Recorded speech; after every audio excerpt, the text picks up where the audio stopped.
하나님과 평생에 좋은 관계를 맺으셔서, 선한 관계를 맺으셔서, 바른 관계를 맺으셔서 건강한 신앙을 하시기를 예수님 이름으로 축복합니다. 이 시편 23편은 뭐 거의 외울 정도로 우리가 아주 좋아하는 말씀이잖아요. 이 핵심은 뭐냐? 하나님은 나에게 누구신가? 하나님은 나에게 누구신가? 가장 단순하면서도 가장 핵심을 보여주는 말씀이라 그렇게 할 수가 있어요.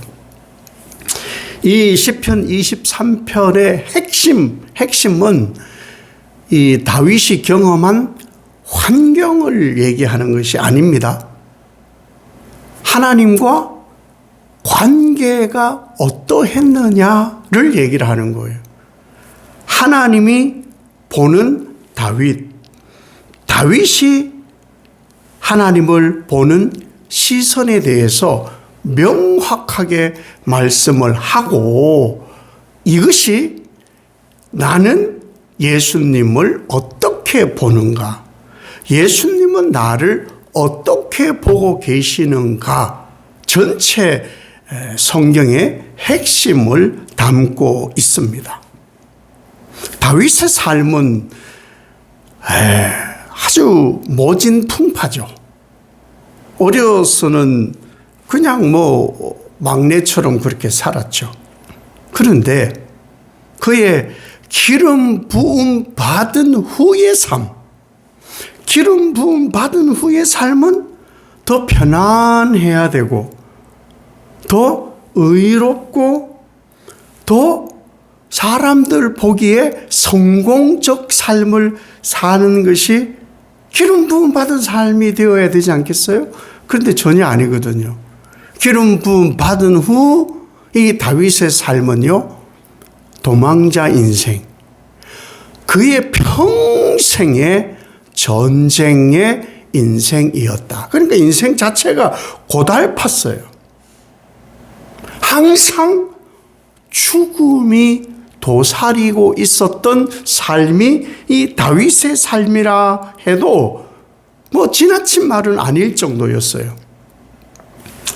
그런데 기름 부음 받은 후에 다윗의 삶이 그토록 모진 삶이었음에도 불구하고 다윗은 한 가지를 분명하게 붙잡고 간 거예요.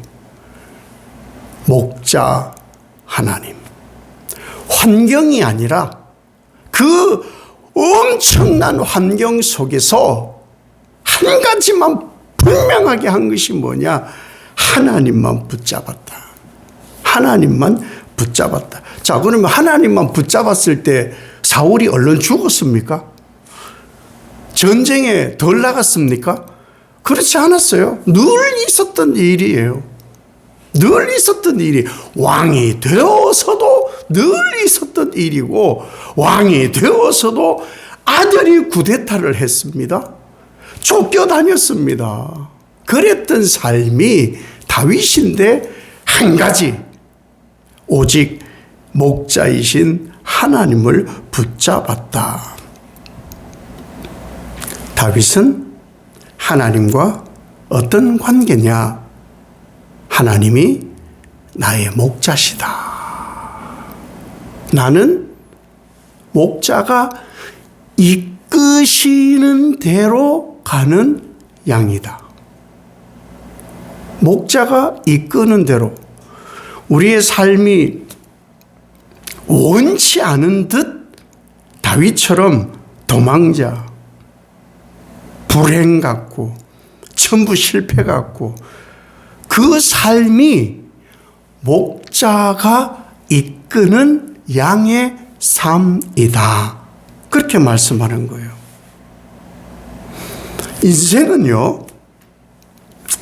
인생은 평안을 원해요. 누가 나는 좀 덜 평안해도 좋을 것 같아. 나는 뭐 불편해도 좋아.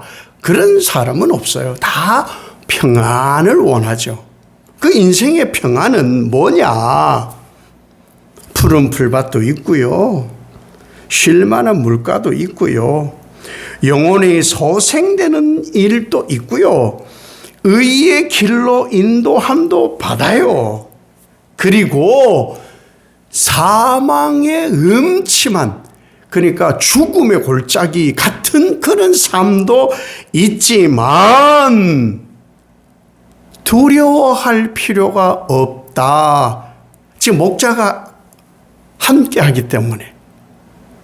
근데 목자가 함께 하는 삶을 우리는 단편적으로 생각하고 사는 것은 아닌가.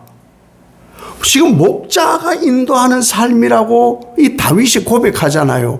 목자가 인도하는 푸른 풀밭, 목자가 인도하는 쉴만한 물가, 목자가 인도하는 영혼이 소생되는 길, 목자가 인도하는 의의 길, 목자가 인도하는 사망의 음침한 골짜기. 거기까지예요. 목자가 인도하는 것은 사망의 음침한 골짜기일지라도 해가 두렵지 않은 것은 목자가 함께하기 때문에. 힘들고 어렵고 모진 풍파가 있으면 하나님 어디 계시냐고, 목자는 어디 계시냐고, 왜 나를 굳이 이런 곳까지 인도해 가시느냐고 할 필요가 없어요. 다 목자가 하는 거예요. 자꾸 우리가 주인 같으니까, 아니 목자가 지금 우리를 지금 편안하고 좀 살만한 대로 안 데려가고, 아니 사망이 쫓아오는 이런 골짜기로 우리를 집어넣느냐고 할 필요가 없다. 그것마저도 두려워할 필요가 없는 것은 목자의 인도함이고, 나만 있는 것이 아니고 목자가 함께 합니다. 예수님의 가신 길은 어떤 길이냐? 예수님은 가는 곳마다 사람들을 만났어요. 가는 곳마다 치유가 있었고, 가는 곳마다 생명의 말씀을 전했어요. 가는 곳마다 고난의 길이었고, 가는 곳마다 버림받는 길이었고, 가는 곳마다 배신당하는 길이었고, 그 마지막 길은 죽음의 길이었어요. 예수님의 길, 평탄한 길이 아니라는 거죠. 그럼에도 불구하고 예수님께서 콧노래 부르며 나의 가는 길이 진리고 생명이라고 말씀하신 이유는 하나님 아버지의 약속이 있는 생명, 영생의 길.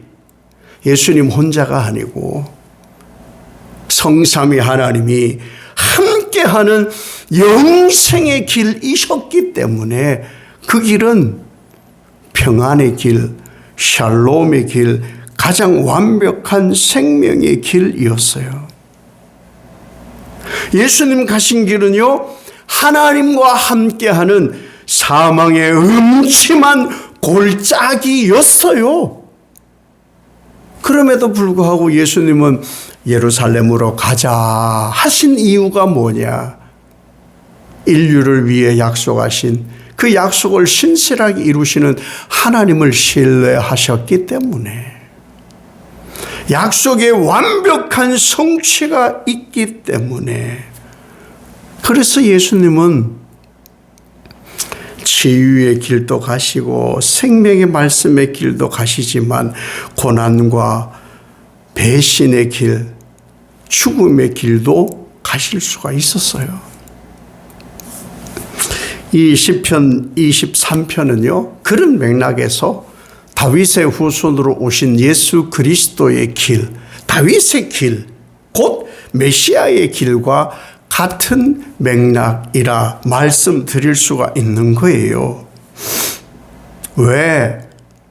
예수님은 다윗이 하나님을 목자라 고백하셨듯이 예수님은 우리에게 요한복음을 통해서 나는 선한 목자다. 내가 하는 모든 일, 모든 인도함, 모든 관계는 선한 일이다. 그러니 걱정하지 마. 너희가 염려한다고 목숨을 연장을 할 수 있는 게 아니야. 칠흑 같은 어둠이 있고 돌짝밭이고 먹을 것이 없는 그러한 척박한 곳일지라도 내가 함께하면은 그곳은 평안한 곳이야 라고 예수님은 우리에게 말씀하고 계신 것이죠. 이 시편의 완성이 바로 예수님이죠. 사순절 이 자체, 사순절의 이 기간에서 우리가 말씀을 묵상하는 이 자체가 인생에는요, 푸른 풀밭도 있다. 쉴 만한 물가도 있다. 또한 영혼을 소생시키는 일도 생겨나기도 하고 의의 길로 인도함도 받는데 사망의 음침한 골짜기도 가게 된다.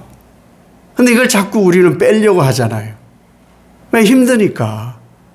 힘듦을 아니까.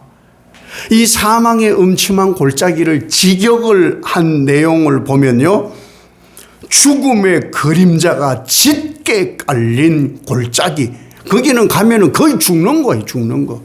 협착한 곳, 혹은 바닥이 보이지 않는 절망의 수렁, 이렇게 되어 있어요. 그 사망의 음침한 골짜기로 목자가 데려갈지라도, 혹 내가 그리 갈지라도 두려워할 필요가 없다. 목자도 함께 계시다. 우린 자꾸만 힘들고 어려울 때 나만 있는 줄 아는 거예요. 보이질 않는 거예요. 환경에 눌려버려서. 근데 이 다윗은 하나님을 본 거거든요. 그분을 붙잡았거든요. 예수님은 십자가, 사망의 자리, 사람들이 비난하고 손가락질하는 자리에 무엇이라 고백했느냐? 아버지, 내가 다 이루었어요. 아버지, 저들을 용서하세요. 아버지의 뜻이 이루어지네요.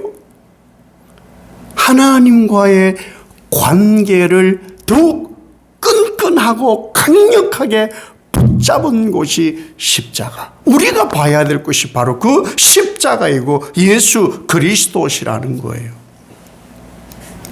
그렇게 살 때 내 평생의 선하심과 인자하심이 무슨 뜻이냐? 내 평생에 하나님이 하시는 모든 좋은 것들과 나를 추격하는 하나님께서 약속한 그 변함없는 사랑이 끊임없이 나를 추격해 올 것이기 때문에 나는 하나님이 베푸신 식탁에 영원히 머물 것이다. 우리의 인생은 이 다윗의 인생이고 예수님의 삶입니다. 그러나 그 모든 삶이 하나님께서 가장 좋은 것들과 변함없는 사랑이 계속하여 추격하여서 하나님이 배설하신 식탁에 머물 것이니, 예수님께서 배설해 놓으신 그 영생의 식탁에 나를 머물게 할 것이니 나는 부족함이 없어요. 이 사순절이 부족함이 없나이다. 하나님이 나와 함께 하시니 이 고백으로 가득 채워지는 귀한 하루하루 되시길 예수님 이름으로 축복합니다. 아버지 하나님, 목자이시니 감사합니다. 우리에게 목자 되어주심이 감사합니다. 천방지축 인도자 없이 살았던 우리에게 하나님이 아버지 되시고 목자 되어주시고 언제나 함께 하신다 약속 이루심을 감사합니다. 그 이루심이 선하심이고 약속의 성취가 끊임없이 변함없이 추격하듯 나를 따를 것이기에 결국에는 하나님 배설하신 상차림에 나를 앉혀주실 것이니 어느 때나 이 평안을 놓치지 않는 예수 그리스도 십자가 평안을 놓치지 않는 영생의 기쁨으로 사는 우리들이 되게 하옵소서. 예수님 이름으로 기도 올리옵나이다. 아멘.